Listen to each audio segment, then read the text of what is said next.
Nessa questão aí do carboidrato, antes de tu entrar, eu estava falando aqui pro pessoal que, inclusive, é uma das minhas aulas, um dos meus cursos que eu dei, de que o fígado, né, antes de desenvolver, muitas vezes, uma tireoidite, Esteatose.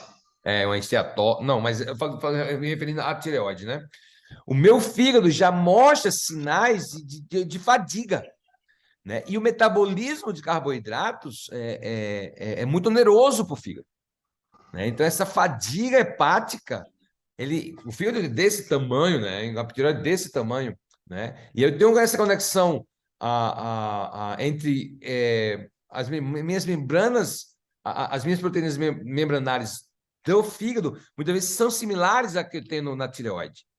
E quando eu tenho uma fadiga hepática, a tireoide começa pedir socorro, mas na realidade o meu fígado já vem sendo, né, maltratado, mal amado, né, há muito tempo. Então, como é que funciona? Será que eu consigo ver isso olhando para o meu fígado antes, doutor? Assim, ansiando na questão de uma cirrose, ou mesmo, mas eu começar a ver sinais de uma fadiga hepática, né, de um fígado um pouco mais gorduroso. Qual seriam esses sinais que eu poderia ver num ambiente como esse? Uma das coisas que mais tem estressado o fígado das pessoas atualmente no Brasil é a ocorrência de parasitose no fígado. É bem interessante esse fenômeno, tá? É um estressor hepático e ele acumula gordura na forma de esteatose como forma de tentar se defender. Quais são os vermes mais comuns? Ameba e giardia. Existe um terceiro verme que é pouco badalado, mas que geralmente são pessoas que viajaram para o exterior e que vivem no Brasil, que é a facíola hepática. Né? Então, esses três vermes eles têm colonizado o fígado em muito maior frequência e eles tentam uma espécie de simbiose. Eles não ficam na ideia de um grande parasitismo. Eles não buscam destruir o fígado. Eles buscam conviver no tecido hepático. Por quê? O tecido hepático tem uma característica que muita gente negligencia e não leva em consideração. O fígado é um grande produtor de proteínas do corpo.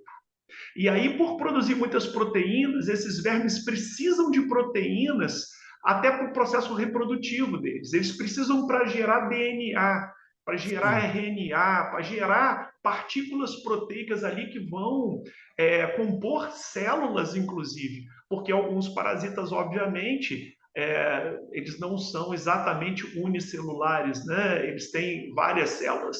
E aí, essa é uma dificuldade, esse é um ponto que tem gerado esse estresse hepático que pode, sim, por dificuldade de liberação de proteínas e aminoácidos, dificultar o trabalho da tireoide. E você tocou num ponto que para mim é fundamental, é a cereja do bolo.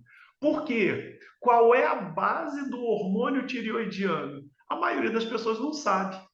É um aminoácido chamado L-tirosina. Ué, mas como é que eu vou ter L-tirosina se eu como uma proteína, uma carne, um ovo, um peixe, um frango? Esse processo de degradação e de digestão, ele vai me empurrar aminoácidos para o fígado. E o fígado vai ter que processar isso e liberar na corrente sanguínea. Como é que é a mágica de ter L-tirosina, tirosina, esse aminoácido para tireoide, se o fígado está na sobrecarga? Então Perfeito. você, por via de metabolismo de carboidrato, vai ver que ele acaba não sendo a única peça desse processo. Não é? Existe também metabolismo proteico, utilizando aminoácidos específicos. E o pior, o que nós estamos aqui também focando no Brasil? O que a gente está sofrendo muito? O solo brasileiro ele está sendo reposto para a produção do agro só com NPK, nitrogênio, fósforo e potássio. Cadê aqueles micronutrientes que são fundamentais para fazer o hormônio tireoidiano? Então, o nosso intestino, fazendo essa conexão com o fígado, sabe o que está acontecendo hoje? O intestino do brasileiro está lotado de glúten, está formando placas no intestino e dificultando a entrada de micronutrientes pelo sistema porta do fígado. E o fígado fica com um trabalho hercúleo, um trabalho gigantesco, tentando reciclar e reaproveitar micronutrientes. Ele não dá conta, quem não vai Não dar dá. conta também? A tireoide.